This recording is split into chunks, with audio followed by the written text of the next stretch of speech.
Nittai Gaura Hari Bol, Hari Bol, Hari Bol, Nittai Gaura Hari Bol.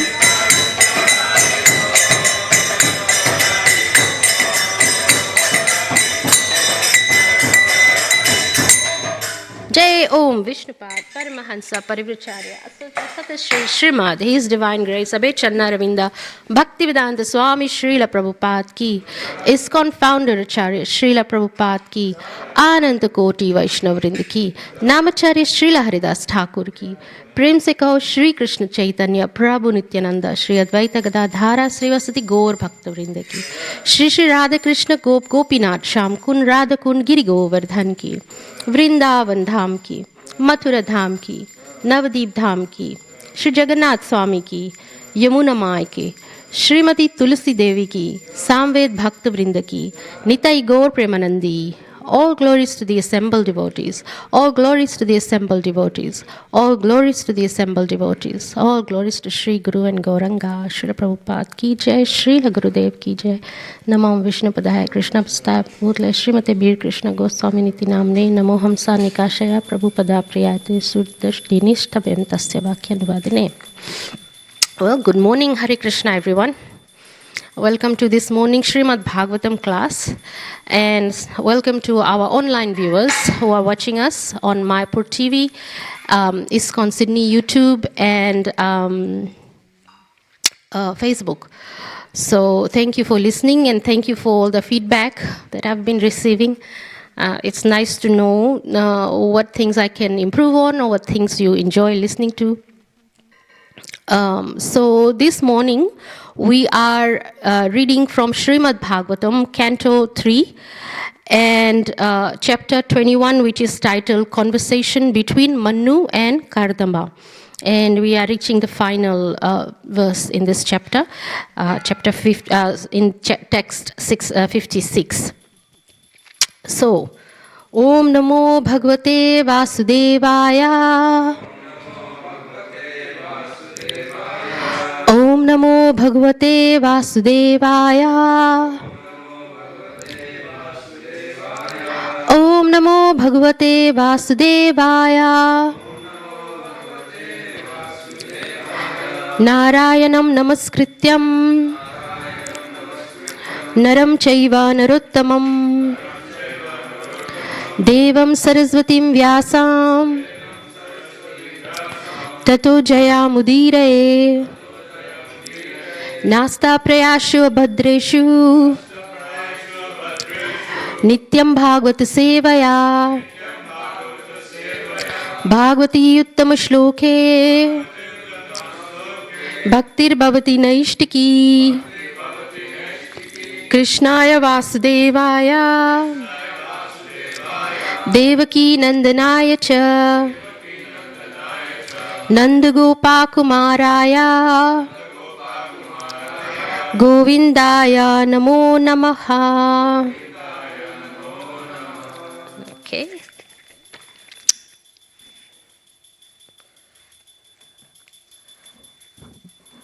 Athapi prachetvam vira Yad artham tvam ihagataha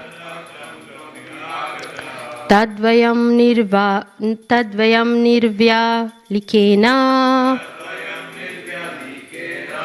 Pratipadiyamahe hrida Athapi prachetvam vira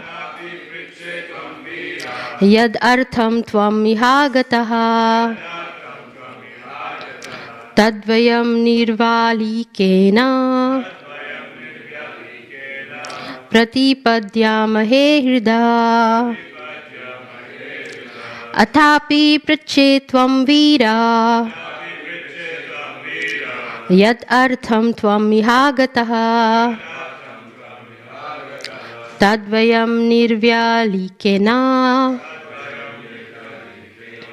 Pratipadyamahe hrida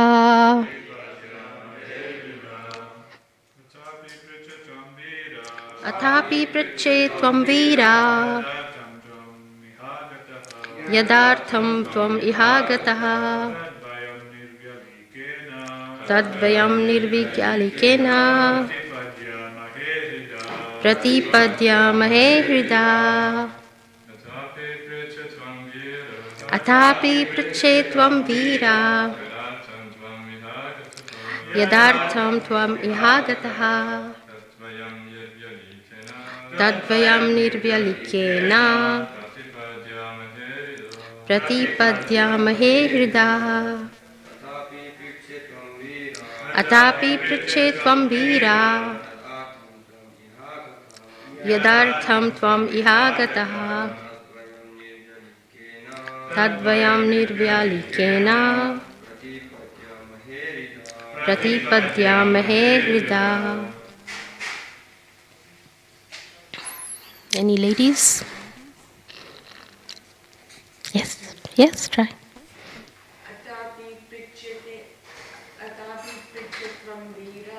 Athapi prichetvam vira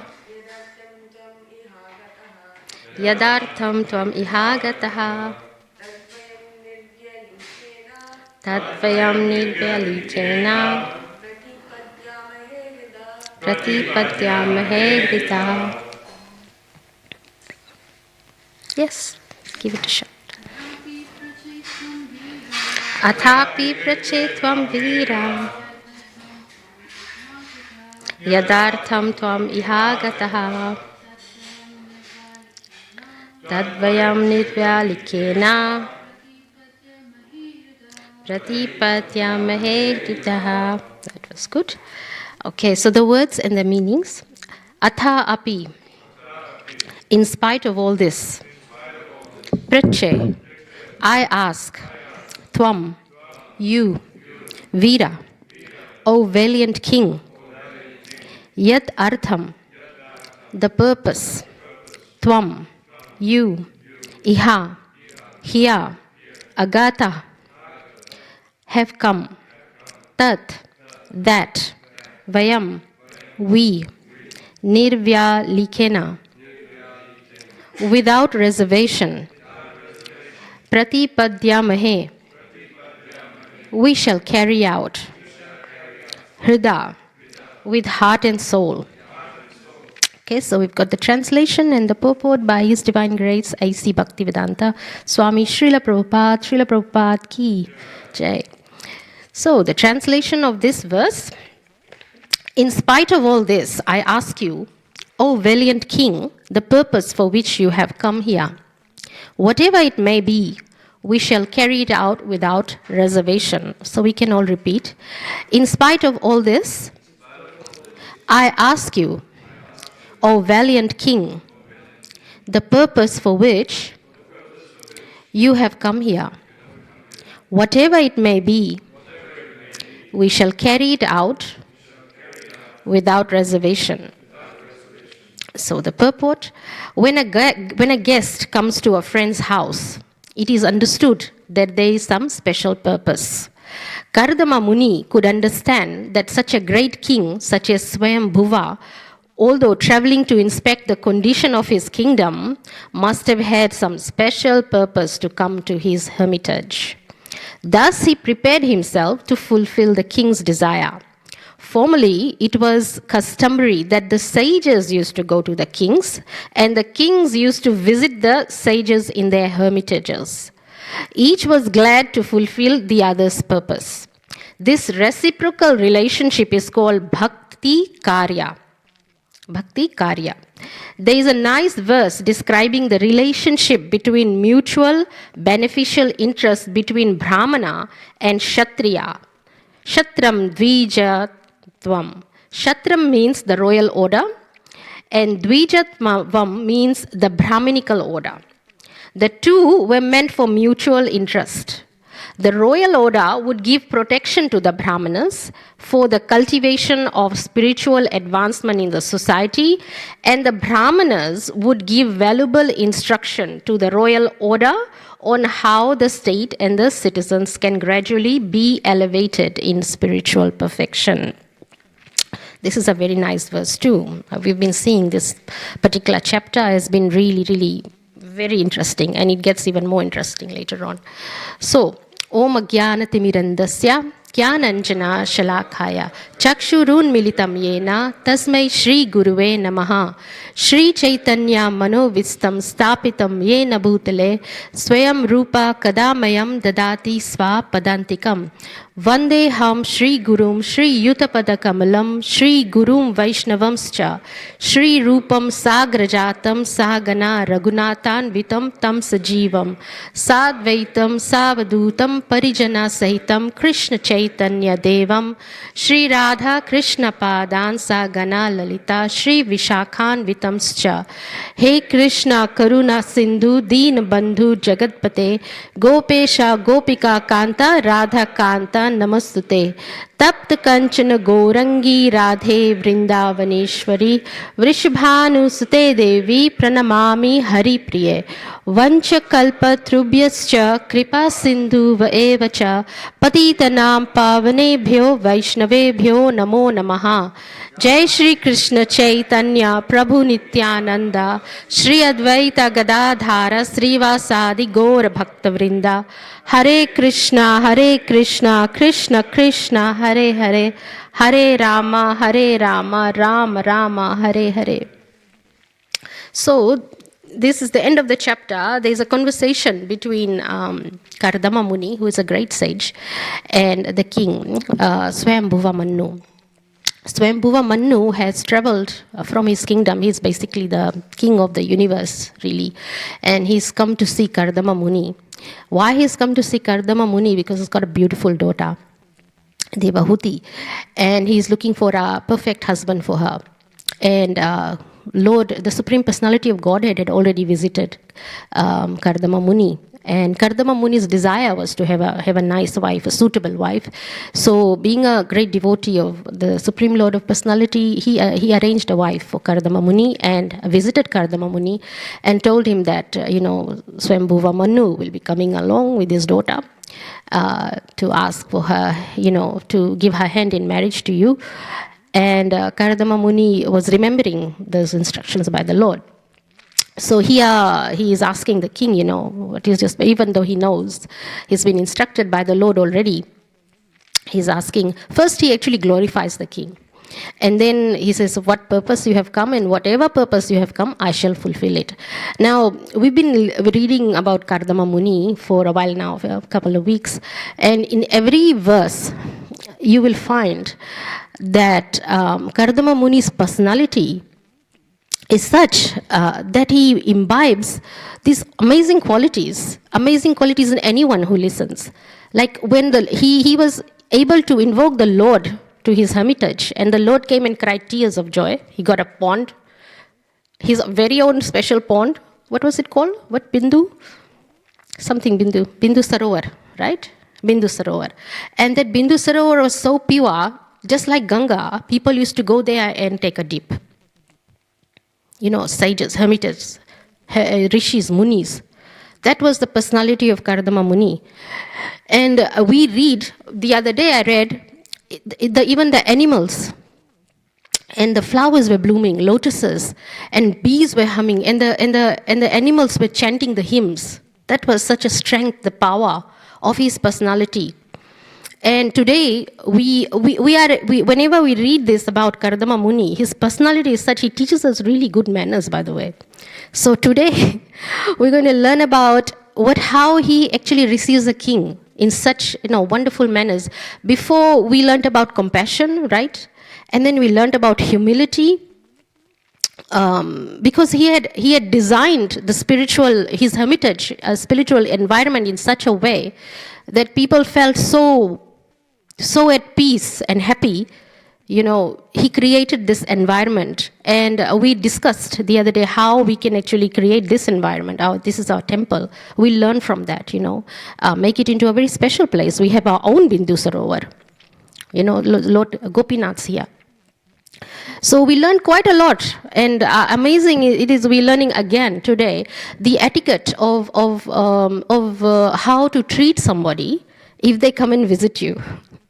So do you like when somebody comes to visit you in your house, do you go, oh no, not again, go away? Do you do that? Or do you say, so it's not that you will do that, obviously, but it is just a guideline. on how Vaishnavas should treat someone when they go to their house. It is not like I've invited, nobody does this, by the way, so I'm not pointing fingers at it, but it's not like, you invite somebody to your house and then you're mean to them. I've got some Vani quotes here, which I'm hoping I'll get some time to read, to tell you actually what happens to those people who are rude to their guests. What our Shastras say. So it's not something that I've made up, but it's what our Shastras, our Vedic scripture has said. But this is something to do with the do's and the don'ts. The do's of how to treat a guest and how to not treat a guest. In this particular case, Kardama Muni is a Brahmin. And Swayambhuva Manu is a great king, not just any king, is great. The best, one of the best. So there is a mutual reciprocal relationship. There's like it's mutual. I'll glorify you. I will listen to whatever purpose you have come, and I'll fulfill it, and you do the same. Now, in those days, the king used to go to the hermitages, to see the rishis, and the rishis also used to go to the king. So hopefully I have got some examples I'll be able to discuss. In this case, obviously the king is going to the sage, and the sage says, whatever purpose you've come, I shall fulfill it. Now, there was one very good example of a sage going to the king's house. It was in the Ramayana. Who was the king? The king was Raja Dashrath. He was Lord Ram's father. And who was the sage who went to visit? It was Vishwamitra. Vishwamitra went to Dashrath for a purpose. And what was the purpose? Well, Vishwamitra used to be like a soldier before. He was a Kshatriya. And he used to fight. But then he decided to change and become a Brahmana. So we can do that too. We can become Brahmins, whatever our Varna is. Varna means, whether you are a Brahmin. Brahmins usually teach intellectual, and they're into scriptures, and and they give advice. Kshatriyas are more into fighting, so not really fighting with their fists, but protection. They give protection. They're into politics. And Vaishyas are into businesses, and Shudras are manual labor work. So there is no discrimination from one to the other, by the way. It's just that you are different. People are different with different qualities. For example, myself, I like to read, I like to speak, I like to talk, I like to teach. I used to like to teach, I still do. And my guru had said, Syamapriya, don't go and teach. I used to be a teacher, high school teacher. And I was wondering, why did Gurudev say that? That's what I do. I can teach all day. And I can teach stuff that I don't even know how to do myself. Like my mathematics is really bad. I was flunking it in uni. But my students like 90%, 100%. And if I sat for the same exam, I'd probably not do very well. But they did. I don't know how. But, it's just what you can do. It's not that somebody is, higher, superior level. So the reason was obviously very, very clear to me, and it's more clear to me now why my guru discouraged me for that. It was because I was going to learn non-material things, non-spiritual things, and teach, material things. And my guru wanted me to, as a guru should do, train the disciple to be spiritual. So I was encouraged to continue my readings in Bhaktivedanta books. And teach. And obviously the job I did was not teaching anymore.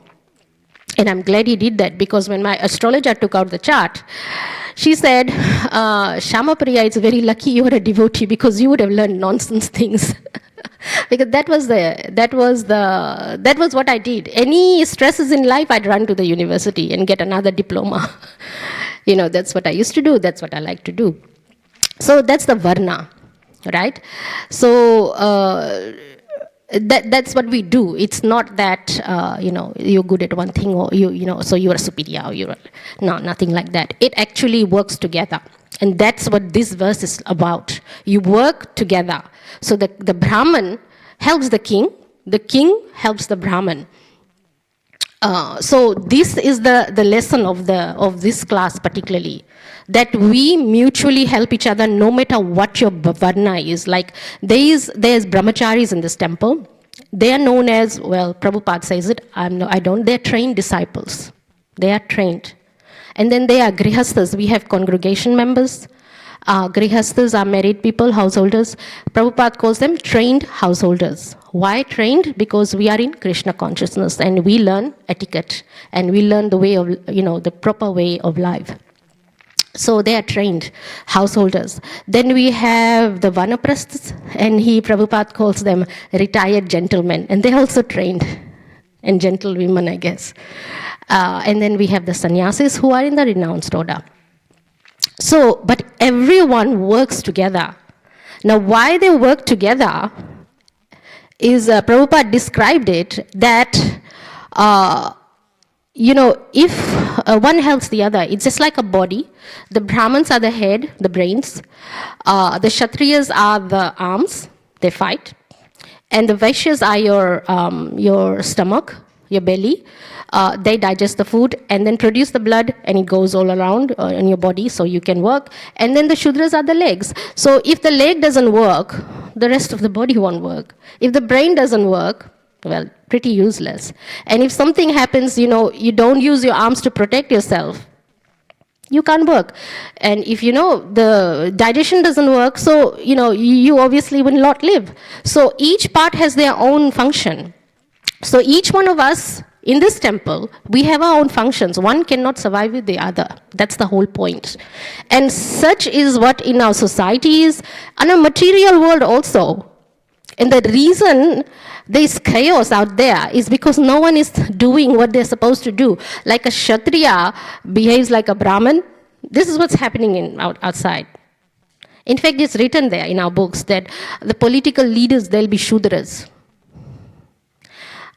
In other words, you are not doing what your varna is really. Basically, you're not doing what you're supposed to do. You're not doing your duty. So the lesson is, do your duty, even if you die doing it. It's better to do your own duty than to do somebody else's duty. Or it's better to do your own duty than let somebody else do it for you. Like, for example, a mother will not give her child to somebody else to look after. She'll look after her child herself, hopefully. So the reason there is chaos in the society is because the various parts, it's not working properly. They're not doing something else. Somebody else is doing somebody else's job. And that's the lesson we apply in our Vedic scriptures also. We try to do whatever our nature is. Like, I can cook for Gopinath. I've been cooking for Gopinath for 2 years. I can do that. But I guess I'm more useful doing this, reading and trying to impart knowledge.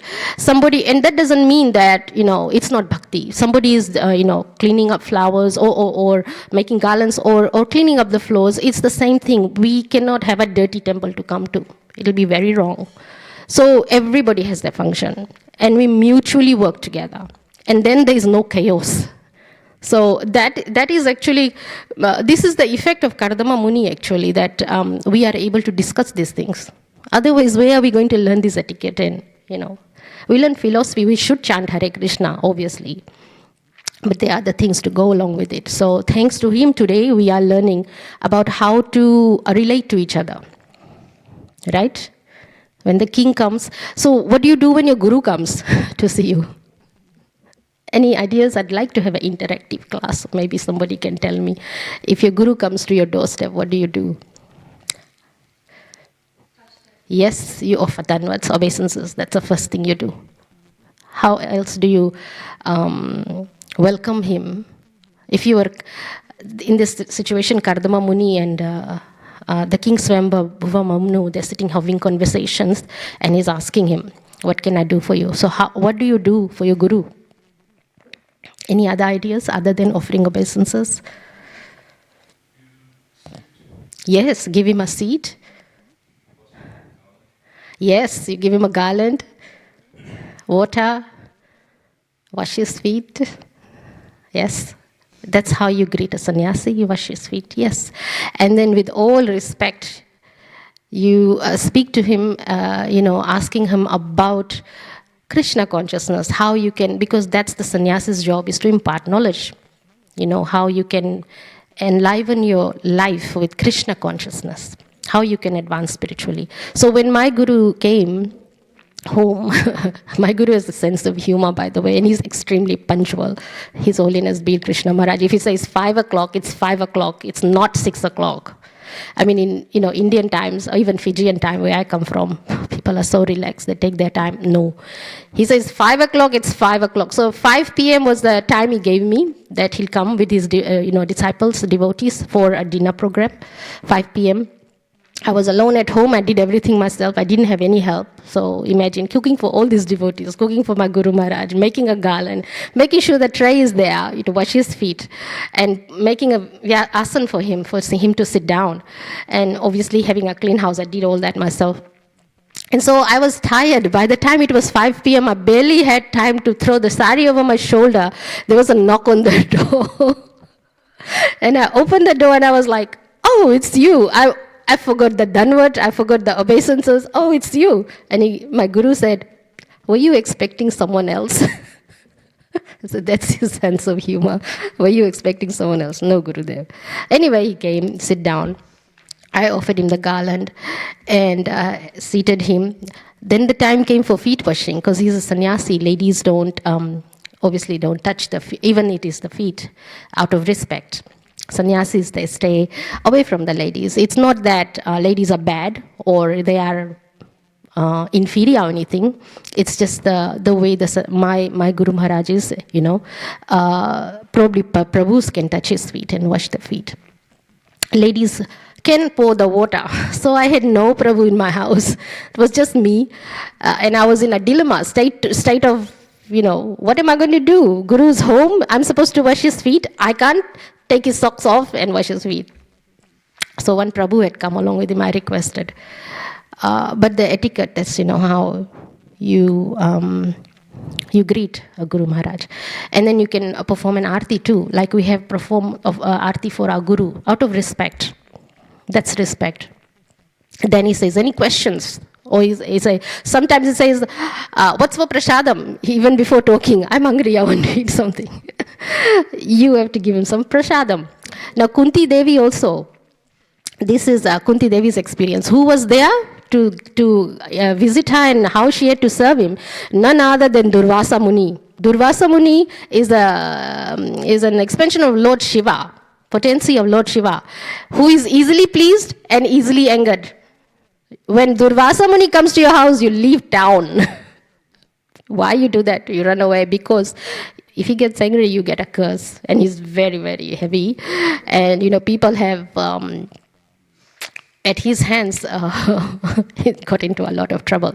So he went and Durvasa Muni has 10,000 disciples, by the way. So he won't come alone. He'll come with about 10,000 disciples. You've got to feed them all. Kunti Devi, she served him along with his 10,000 disciples. And without making any mistakes, Gurudev said, like in the middle of the night, Durvasa Muni will say, I want a meal. And Kunti Devi has to prepare it herself. That's how she served him. And you know what? Kunti Devi got a blessing from Durvasa Muni. This is the story that I was talking about, that maybe we can discuss a few stories. Durvasa Muni gave her the benediction that you can call any demigod. So she was able to get her Pandava, the 5 sons from all the different demigods. That's the benediction she got. So Durvasa Muni can, bless you or he can curse you. He can get angry if you don't feed him or his disciples. So Duryodhan in the Mahabharata, the bad guy, he wanted to put the 5 brothers, Pandavas and Draupadi in trouble. So when Durvasa Muni came to visit him, Durvasa Muni asked Duryodhan, what benediction would you like? He said, let me put the Pandavas in trouble. Let me send Durvasa Muni to their house, because they were in anonymous in the forest somewhere. So obviously they won't be able to feed the 10,000, disciples in Durvasa Muni. But Draupadi had the wife, she had a benediction from Lord Indra. She had a pot that could make as much food as possible. She could feed 10,000 from the pot. The food will never end until she eats. As soon as she eats, finishes eating, no more food left. So she can't food. So she couldn't feed anyone after she ate. So Duryodhan told Durvasa Muni to visit them after Draupadi had eaten, which is what Durvasa Muni did with his 10 disciples. Now, if you don't feed him, bad news. So that's when Durvasa Muni visited Draupadi, and Draupadi was in anxiety. She had eaten. Anyway, Yudhishthira Maharaj told Durvasa Muni, why don't you go and bathe in the Yamuna with your disciples? By the time you bathe and come, we'll have the food ready for you. And that's when Draupadi prayed to Krishna, and Krishna appeared. And Krishna said, why, can I have some food? I'm hungry. And Draupadi said, I'm sorry, I've eaten. And the pot's empty. No longer can feed anyone. And Krishna says, go and bring the pot. Maybe there's something still there. And there was a bit of vegetables sticking in there in the pot, or grain or something, grain of rice. He picked it up and he ate it. And as soon as he ate it, the Durvasa Muni and his 10,000 disciples who were bathing in the river, they were all full suddenly. They felt like they'd eaten a feast. And they decided, oh my goodness, we will not go there because, they've prepared all this food and we can't eat. We are already full. So they quietly slipped away and ran away. Durvasa Muni and 10,000 disciples ran away. They left.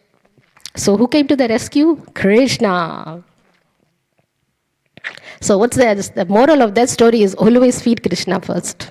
Offer the prasadam to Krishna. And you're safe, you're protected. So these are some of the cases. Durvasa Muni, Durvasa Muni visited somebody else. There's a third story. Oh yes, Ambarish Maharaj.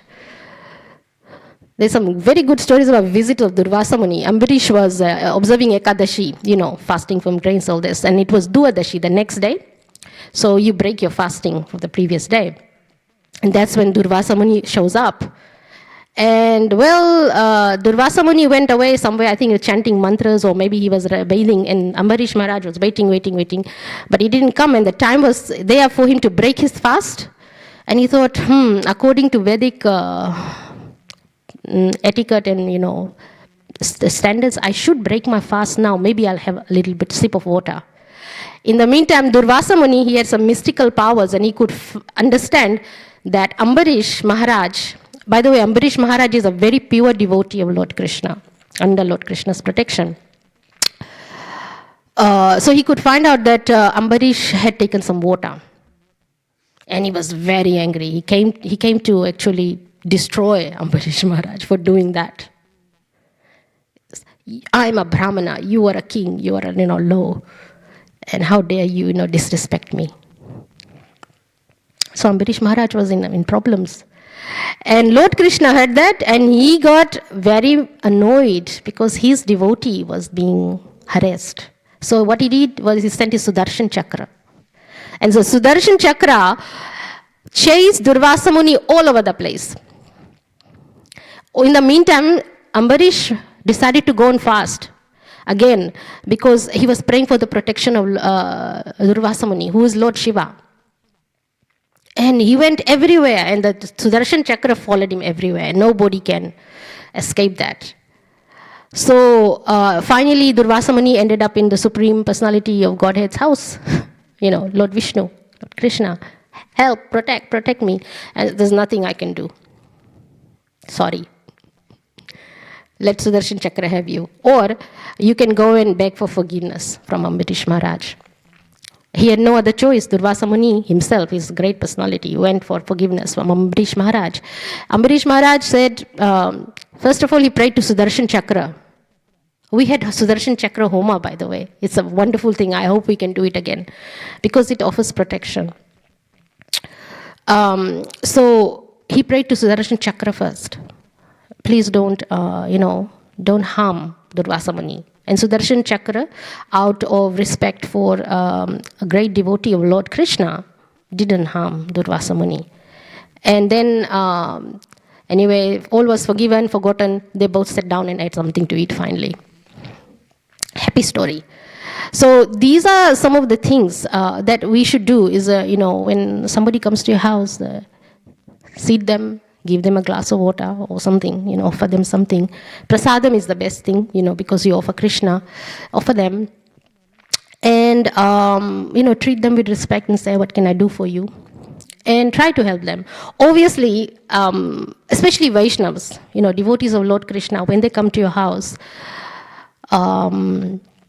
treat them with respect.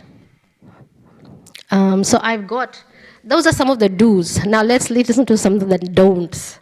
I just got from my phone because I can't remember everything, but it is quite interesting.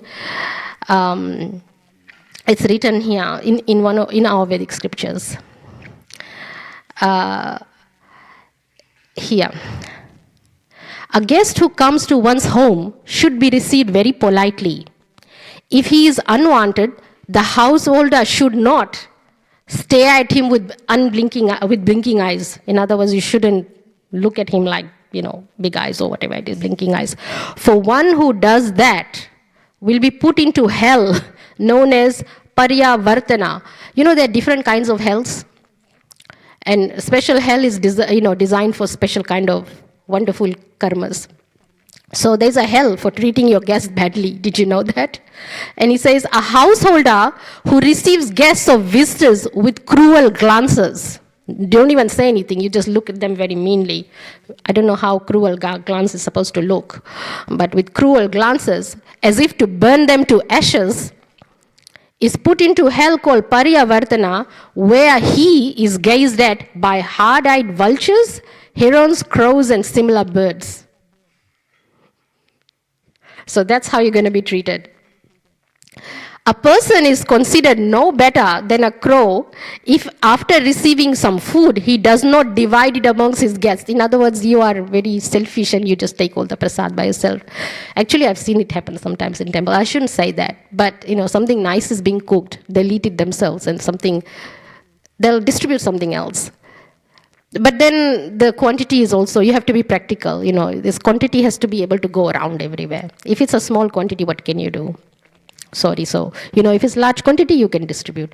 But it says here that, after receiving some food, he does not divide it among guests, old men and children, but simply eats it himself. Or if he eats it without performing all kinds of, is considered, a person is considered no better than a crow. In other words, a crow is not a nice bird. Here, the crow is, we have crow's nest here, by the way, so if you happen to live there, you know better than a crow, maybe. I don't know, it's not really like that. It's just that you're no better than a crow if you eat all the food yourself. That's what it's saying here. A person who shows unwarranted wrath towards a guest in his house is put into the hell called Paryavartana so many times. So here's some of the do's. According to one's position, one should properly receive anyone who comes to one's home. At least a seat and a glass of water should be offered, so that the guest will not be displeased. Okay, here is an interesting one. What if you have an enemy and they come and visit you? I mean, if you don't, you've had a fight or something like that. Everyone's got somebody who they've had a fight with and considered enemy, friend or foe. So what happens if, some enemy comes here to the temple or your house? So this is what Vedic scriptures say. According to the Vedic etiquette, even an enemy who comes to the householder's home should be received in such a gentle way that he forgets that he has come to the home of an enemy. What is it in Hindi? They say, Atithi Devo Bhava. Even, anybody who comes to your house is like a demigod. Anyone, including your enemy. So a guest who comes to one's home should be received very politely. That, that was the end of it. And after that, we read about Duryodhan and everyone else like that. But even if an enemy comes to your house, you've got to treat them with so much respect that they don't even feel that you are an enemy. I've seen that happen, especially in Fiji. Fiji is a very spicy place. There's always some mirch and masala going on there. There's always And it's very enjoyable to watch. You don't get involved, but you say, oh, well, this is what happened, that's what happened. But at the end of the day, you know what? They sit together and eat prasadam, which is so funny. Because I said, weren't you just yelling at each other 5 minutes ago? And then they all say, come and sit down, have some prasad. And there was one Mataji, she had a program in her house. It's almost time for me to stop talking. And they had a very bad fight, like she was chucked out from the temple because he was the son of the temple president there or something like that. So it was a very bad one.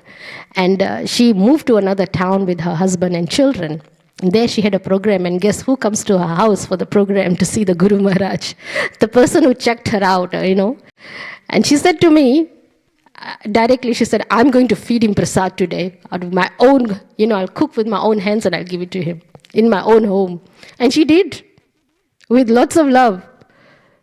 No cruelty, nothing, so much, And I was, wow. So if somebody who I don't like comes knocking on my door, etiquette tells me, greet that person and say, how can I help you? Please enter my home. Can I give you a seat? Can I give you some water? I have to do that. That's Vedic scriptures.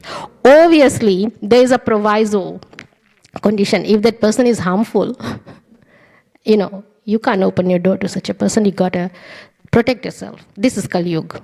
So even though Vedic scriptures, because even if you are kind to that person and that person is harmful to you, it doesn't really work. You have a right to defend yourself. You do have a right to defend yourself. There is a proviso there.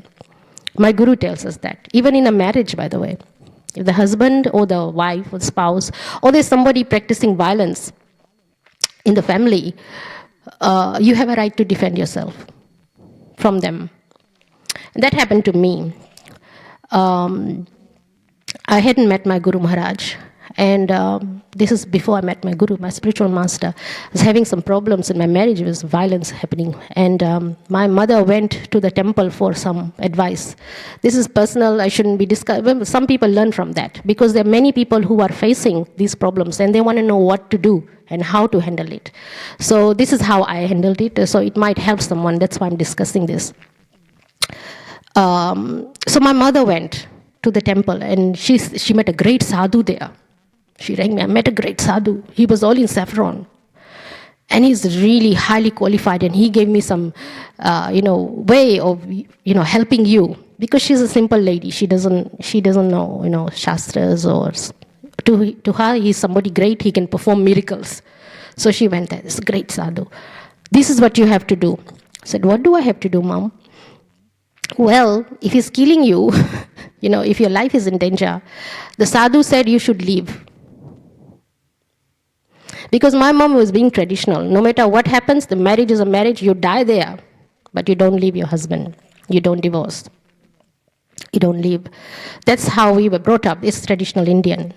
Our girls, they never, our boys too, they never leave their husband or wife. But in this instance, this great sadhu told her, if her life is in danger, ask her to leave. Why would you stay somewhere where you're going to be killed one day? And obviously, I had 3 life threats. And 3 experiences. I ended up in hospital. So, and I was threatened that I'll be killed and buried in the garden in the back. And that was a serious threat. So it was that bad. But Krishna does that to his devotees, by the way. After that, I became a devotee. So I left, obviously. I'm very happy today. But then at my mother's deathbed, which is like 2-3 years ago, she said, do you know who that great sadhu was who told me, changed your life? And I said, who, Mom? Who was that? Because she never told me who he was. She said, it was none other than your spiritual master. It was my spiritual master who told her. He protected me even before I met him. Krishna said. So there are certain times, obviously, you will not let a house guest in if they are killing you or if they're harming you. There is no such thing as divorce, as we say. But in that instance, there is. Now, these are our brahmacharis sitting here, so there is not useful information for them. But you can help someone, if they're in trouble. That's our duty. It's our job. We don't just tell people, okay, chant Hare Krishna, chant Hare Krishna. We also protect them. It's our duty. We're supposed to have compassion. Anyway, that's etiquette. How to treat house guests, mutual respect, cooperate with each other, and try to help each other out. And this is what Kardama Muni was doing. And he is going to marry the daughter of Swambhuva Mamnu, which you will listen or read about later on. It's really interesting. There'll be some other good things from that. So thank you for listening. I'm really late. I'll be late to work. So Hare Krishna. Granth Raj Srimad Bhagavatam Puran ki jai. Srila Gurudev ki jai. Srila Prabhupada ki jai.